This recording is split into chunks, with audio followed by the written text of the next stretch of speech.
17 ജനുവരി ഞാൻ ട്രേഡ് ചെയ്യാൻ പോകുന്ന ഇമ്പോർട്ടൻറ്റ് ലിക്വിഡിറ്റി ഏരിയാസ് ഏതൊക്കെയാണ് നമുക്ക് നോക്കാം. നിഫ്റ്റിയിൽ 23,290 താഴേക്കാണ് മാർക്കറ്റ് ആദ്യം വരുന്നതെങ്കിൽ ഞാൻ അപ്സൈഡിലേക്കായിരിക്കും ട്രേഡ് പ്ലാൻ ചെയ്യുക. ഇനിയല്ല 23,449 മുകളിലേക്കാണ് മാർക്കറ്റ് ആദ്യം പോകുന്നതെങ്കിൽ ഞാൻ ഡൗൺ സൈഡ് ട്രേഡ് ആയിരിക്കും ആദ്യം പ്ലാൻ ചെയ്യുക. ഇതാണ് എൻ്റെ നിഫ്റ്റിയിലുള്ള ലെവൽസ് എന്ന് പറഞ്ഞാൽ. ഇനി ബാങ്ക് നിഫ്റ്റിയിൽ നോക്കുകയാണെങ്കിൽ ബാങ്ക് നിഫ്റ്റിയിൽ ഓൾറെഡി ഒരു ലിക്വിഡിറ്റി എടുത്തിട്ടാണ് മാർക്കറ്റ് ലാസ്റ്റ് ടൈമിൽ മാർക്കറ്റ് മൂവ് ചെയ്തത്. ഒന്നെങ്കിൽ ഇതിൻ്റെ ലോലും നമുക്ക് അപ്സൈഡിലേക്ക് നോക്കാം, അല്ലെങ്കിൽ പ്രോപ്പറായിട്ടുള്ള ഏരിയ 48,522 ഒരുപാട് താഴെയാണ്.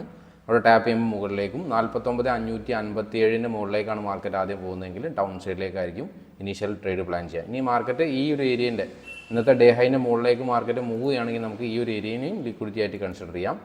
49,134 മാർക്കറ്റ് ഈ ഒരു ഏരിയയിൽ ടാപ്പ് ചെയ്യുമ്പോൾ ഈ ലിക്വിഡിറ്റി ഏരിയ നമുക്ക് ഇവിടെ ടാപ്പ് ചെയ്യുന്ന സമയത്ത് അപ്സൈഡിലേക്ക് കൺസിഡർ ചെയ്യാം. ഓക്കെ, ഇതാണ് ബാങ്ക് നിഫ്റ്റിയിലുള്ള ലെവൽസ് എന്ന് പറഞ്ഞാൽ. ഇനി മാർക്കറ്റ് ഇതിൻ്റെ ലിക്വിഡിറ്റി ഏരിയ ടാപ്പ് ചെയ്യാതെ അതിൻ്റെ ഗ്യാപ്പിലാണ് മാർക്കറ്റ് വരുന്നതെങ്കിൽ അന്നത്തെ ദിവസം ക്രിയേറ്റ് ചെയ്യുന്ന ഹയർ ടൈം ഫ്രെയിം ലിക്വിഡിറ്റിക്ക് അനുസരിച്ചിട്ടായിരിക്കും ട്രേഡ് പ്ലാൻ ചെയ്യാം. താങ്ക്